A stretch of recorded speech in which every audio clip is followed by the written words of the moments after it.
就2个土豆，今天用土豆做一个不一样的煎饼，就是表皮脆脆的，特别好吃。土豆给它削一下，给它搅成泥。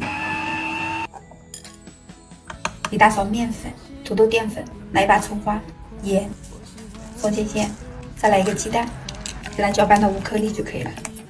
锅里面喷油，放面糊，给它摊平了再开火。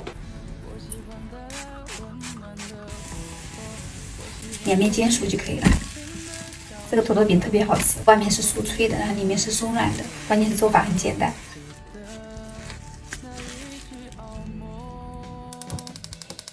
下来是一个鱼，继续给它煎一下，2面煎成焦黄就可以了。放砂锅里面，来点姜、开水，再来1个番茄，再来把我们湖北的特产鱼丸放半包就可以了。煮个几分钟，来点盐、胡椒，再来点葱花。